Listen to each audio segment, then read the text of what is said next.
The San Diego Prep Insiders Girls Basketball Podcast is powered by Jersey Mike's.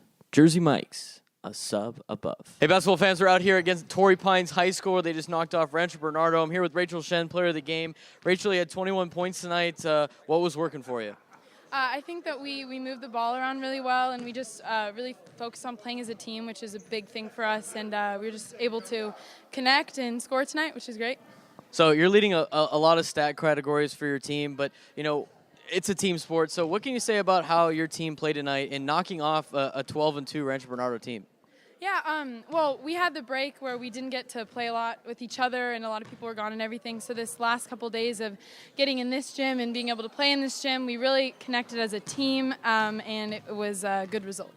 So you guys are 7-7 now. You know, rough start to the year, but this win is one of those wins where you can start rolling into more and more wins. In a difficult league that you have, how do you get ready for league play?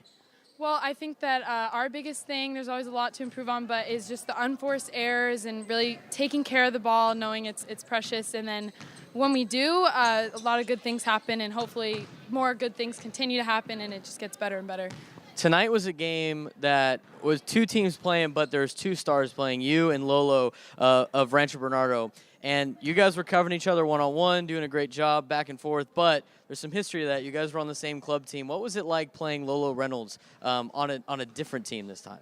Yeah, it was a little weird, but I definitely think that it was interesting just to know. I know what she does, she knows what I do, and it brings out the competitive spirit a little bit for both teams. And I think it just makes for a really good game with a lot of energy and more high stakes. Rachel, thank you very much. Good luck in league play. She's ready to go to bed already. She was a fast change after the game. But for more info on Torrey Pines' basketball team this year, Haseen caught up with their head coach. How you doing, basketball fans? Here with Coach Dave McClure. Torrey Pines just got a really big win over a Rancho Bernardo team that was playing really well. Coach, how do you feel about your team's effort tonight? Well, it was a great effort. You know, we came in with a 6-7 record. I think they were 10-2. But as Charles Barkley says, you are your record. Okay, I'd like to say we're not our record. We're way better than that. But that was our record. We got into two tournaments where we were kind of overmatched, you know, for the first 6 or 8 games. But, hey, we're hitting stride now. We got a lot of young kids, 2 freshmen, 4 sophomores play most of the time. So I think we're heading in the right direction. So this game featured 2 of my favorite players going at it.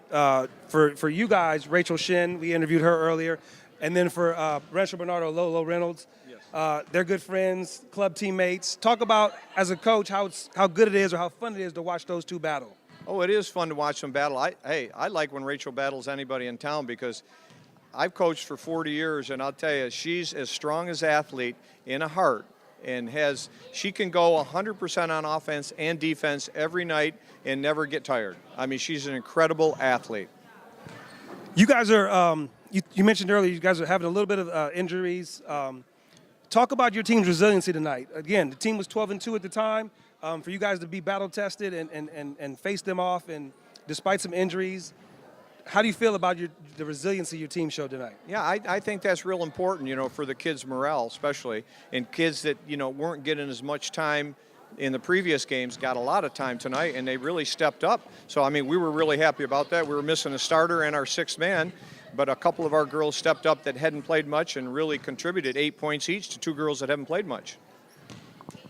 So you guys have another signature win. Now this win, beat Bishops earlier in the season, getting ready to get into league play, got some really tough teams in league. How do you feel about your team's chances heading into league play? I think we're going to, you know, like I said, we're hitting stride now. I think we're going to be fine in league. Nothing's going to be easy. No one's going to give us any games. But, you know, LCC is the favorite. And we're looking to knock them off this year, to be honest with you. We're you know, hey, don't forget the Poway win, too. We got Poway early on. How could I forget? That's also a really big win in more ways than one because they're a huge team. Yeah. Coach, thanks a lot tonight. Great Thank win. you. Appreciate it. Good luck going forward. It was great catching up with the coach and Rachel Shen of Torrey Pines.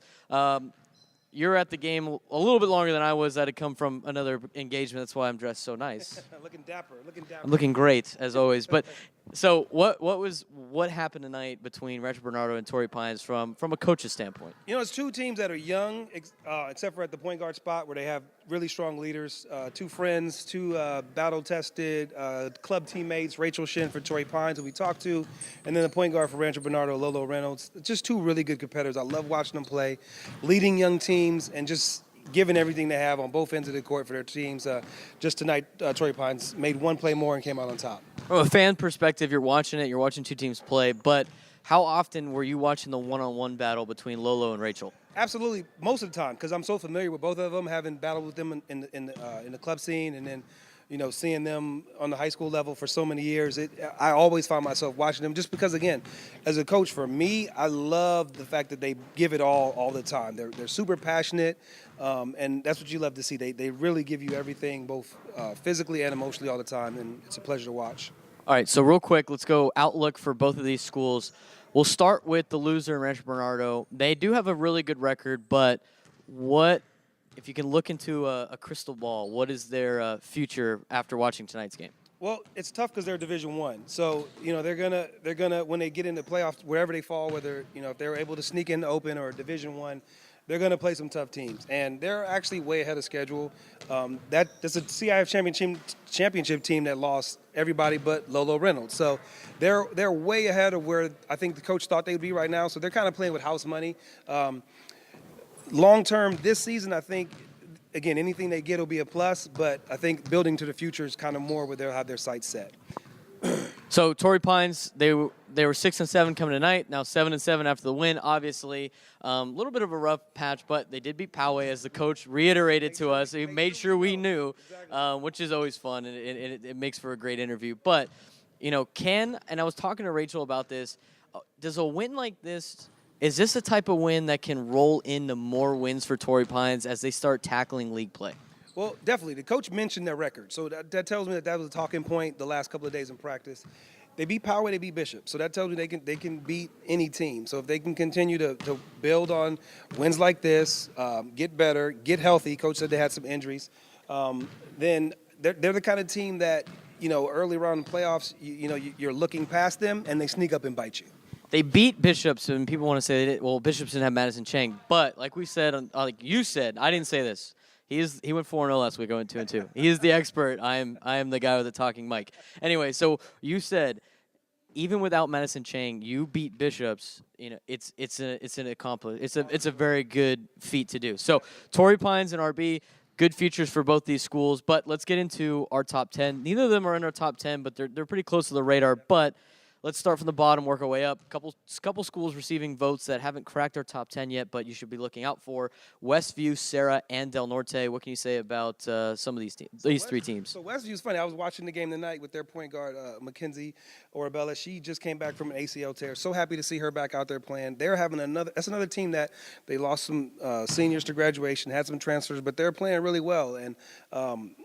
And so I think they're a team that are surprising.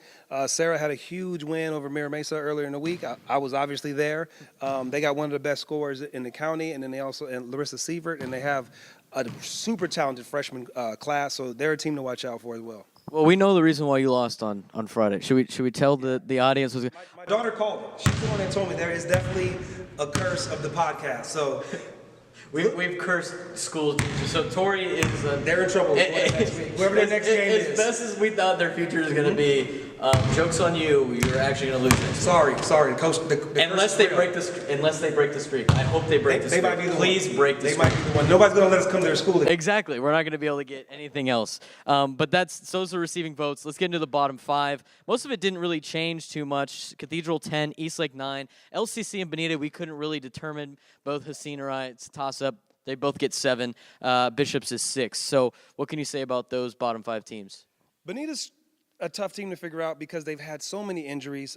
We talk about all the time their top scorer, Charlotte Tone. They had a really big win against Mater Dei. I think they are a little disappointed in not being able to knock off Bishops in their tournament a couple weeks ago. But when you have a kind of player who can score that much and the pieces around him and great coaching, they're a team another team, I know I keep saying it, but that's not a team you want to see come playoff time. Let's get into the top 5, and we start with San Marcos, who called me out, and I read my stat wrong, which I did last week anyway. Coach Johnson will let you know. Yeah, they're like, well, actually, we've won 7 straight or something like that. It doesn't matter. San Marcos, you're doing a great job. You're on a roll. It's fine, and I'm not taking a jab at you. It's all in good fun. So they're at number 5. That's enough talking about them. We're going to see them soon. Later on, they play Mission Hills, who's actually the number 3 team. But let's go to Santa Fe Christian. They dropped. Had them at 3 last week. They're now at 4. The Mission Hills, like I said, at 3. La Jolla Country Day 2, and Mount Miguel 1. Even though they're probably pretty much 1A and 1B. So what can you say about the top 5 in San Diego? We talked about it last week. The top 5 is so there's a reason why we didn't have any movement. A lot of the teams. A couple teams, even that top 5 lost, but we didn't see enough to drop one team or make another team jump over ahead of them. A couple of head-to-heads that caused us to rank teams higher. I want to talk about Mission Hills. We always talk about Mission Hills as a team, but also right now they're getting a strong play from their senior in Haley McCoy. I saw her in the Country Day game. She gave them everything she had. They came up a little short. Another kid that reminds me of Shen and Reynolds that we saw tonight, just plays hard all the time. Kind of kid you love to coach, gives you everything. So as much as we talk about the machine that is Mission Hills, it's time to give one of their individual players, Haley McCoy, a little love as well. There's a little bit of out-of-county play this weekend, and San Diego did pretty well. What can you, real quick, touch on that? So Mission Hills knocked off Troy in a game, a previous state open team, Troy is. Country Day traveled up, played Windward. Windward is arguably one of the best teams in the state, and I think they lost by 5. So that's as good a loss as you can have. So, we haven't been getting a lot of love with the national or the state media, but last year we had 2 teams in the Final Four for division for open division. So I think teams when we travel up north to LA, or if LA teams come down here, it's not like it's an easy weekend for them or an easy game. They know that they're going to get a battle. Mission Hills beat Long Beach Poly last week, so. It's really good when our sections team go out of section to have either quality wins or make those championship caliber teams real nervous, and we did that this past weekend. Well, it doesn't really matter what we say. It doesn't matter what the paper say. It doesn't matter what TV says. Eventually, the games are going to have to be played, and then that's when you can put on the stage, and that's when you say, maybe San Diego is better than we thought, which we'd love to see, and we root for them every time they play out of the county. So let's talk real quick, very, very, very quick, because I went 2-2 and you went 4-0, about the games that you picked and I picked. I got RB right, but so did you, so that didn't really help me out, and I got Cathedral right, but so did you, so that also didn't help me out. And then the 2 games we differed, you won and I lost. There's still a game tomorrow, though, so I could be 3-2 and he could be 4-1. But you still won this week. La Jolla Country Day at Bishops is tomorrow. That's going to be a great game. But real quick, let's talk about Francis Parker Mission Bay and what you saw of those 2 schools. It's funny. I was talking to Bishops coach Marlon Wells, and Francis Parker played Bishops really tough a couple nights ago, too. So I told you earlier in the season I had high expectations for them. They started off slow, but now they seem like they're picking up stride. Coach over there, Coach Joey, does a really good job. He's got a lot of young talent and a veteran point guard, Giselle Alada. So they're another team that, they're picking up their stride at the right time of the season. Let's talk about the rest of this week, as well as the Bishops La Jolla Country Day game tomorrow, which is game 1 of a 2-game stint for those 2 schools. Bonita Vista at Montgomery. Let's real quick pick the game. Who do you got? Bonita's going to win, but Montgomery is better than a lot of people know. Like, they're flying under the radar. They have a lot of talent, a lot of young talent. It's a program with a history of winning down in that area. So right now they're not ready for Bonita Vista, but that's a team that's going to be better, next year and the year after that. I'm going to take Bonita in a close one as well. Thursday is a big game for the small schools, and we want to pay attention to them because Escondido Adventist Academy is undefeated. They had a great year last year, only losing about 3 or 4 games, if I'm not mistaken. They are taking on Tri-City Christian Thursday. Big game for the small schools. I'm going to take Escondido Adventist Academy. Who do you got? So I'm going to go with Tri-City. One of my favorite players on Tri-City is Natalie Peaster. She's a big kid, strong, thick kid, but really agile, really quick, rebounds the ball well. She's always amongst the leaders in rebounds. So I'm going to go with Tri-City. All right, that's the small school game of the week. Friday, we got a triple header of great basketball. We're starting for the battle for the musket. Grossmont at Helix. Grossmont 7-4. Helix 10-4. Who do you got? Seen both teams. Actually played both teams. I think depending on how well Grossmont shoots, they have a chance. But right now, if all things considered, Helix has more athletes, I'll pick them. I'm taking the Highlanders as well. Madison at Christian, little intriguing game. Madison's playing really well. Christian had a slow start to the year, but they seem to be turning on. Both of them have 9 wins. Who do you got, the Warhawks or the Patriots? So Madison is my pick to win Division 5, but in that game, I'm going Christian. I'm going to take the Warhawks because we've picked the same in pretty much every game so far. La Costa Canyon at San Marcos. That is our game of the week. That is on Friday as well. 12-4, number 7th ranked LCC at 9-2, number 5 in the county, San Marcos. I don't think I talked it up enough, but I'm going to go with the Knights because I don't want them to troll me on Twitter anymore. So I'm going with the Knights. Please beat the Mavericks and prove me right. Toss-up game. That's one of those teams where I wouldn't be shocked with either outcome. San Marcos is at home. I'll use that for the advantage. I'll go with San Marcos. All right, so Haseen, those are the games that we have picked, and I'm hoping for a little bit more luck this time. So we differed in the Escondido game. I got Escondido Adventist Academy, and you got Tri-City. I have the Warhawks. You have the Patriots, and I think that is it. Okay. That is the differ. Write it down. Keep track. We'll keep the streak. Haseen's 4-0. He's going to be 4-1 tomorrow when Bishops and Maddie Chang knocks off La Jolla Country Day. So we've been mentioning a lot of girls this year. I got 3 new shout-outs that we haven't shout-out yet this year, and I think we have the same shout-out on one of them. So that we'll get that real quick. So Niemi Farfan of Calvary Christian. And if I butchered your name, please tell me because I need to get this right. She's a senior. She has averaging 20.6 points per game, which is top 5 in the county, and that's pretty good. And it doesn't matter what level you're playing. The fact that you can still score points like that is a good job. Shout out to the small schools and Noemi Farfan. The other girl I want to talk about is Morgan Willis, a junior at UC. She is shooting 75% from the free throw line, 3rd in the San Diego section doing that. And making your layups is so clutch from so many different angles. And I know you know that as a coach. Mm-hmm. Games come down late, got to be able to hit your free throws, and she does a great job at that. The last girl I want to give a shout-out to is Julia Plants, a junior out there in Ramona. She has 8 double-doubles on the year. She's 3rd in the section for that, so good job to Julia Plants up in Ramona. Who do you got for your 3 shout-outs in? So I'm going to start with the number 1 team. We talked about going into season, Country Day lost their point guard, but they've been able to ride their way back to stay on top with a new point guard, freshman point guard Jazzy Anyusin. She was MVP of the SoCal Prep Holiday Classic, so that's my first shout-out. We talked about Sarah. I mentioned they had one of the best scorers in the county, Larissa Sievert. Also want to mention one of the freshmen. They also have one of the best freshmen in the county, Angelica McBride. I got to see her too close in personal last week. Had a really good game. She can score with anybody. And then also earlier mentioned Francis Parker point guard, Gisela Lada.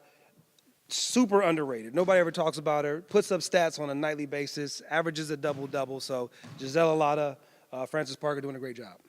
Great job to all those girls. And Haseen, I have not told you yet, but today is the first podcast sponsored by Jersey Mike's. So we're now sponsored by Jersey Mike's. I forgot to say that earlier, but I got to throw it in now. So a sub above. Sponsored by a product you really use, right? I love Jersey Mike's. I'm not going to talk anymore about that. But we're sponsored by Jersey Mike's now. Thanks to them for sponsoring us and the men's basketball podcast. Thanks again to Prep Insiders for putting this whole thing on. For Haseen Williams, I'm Braden Soprenet. We'll see you guys next week.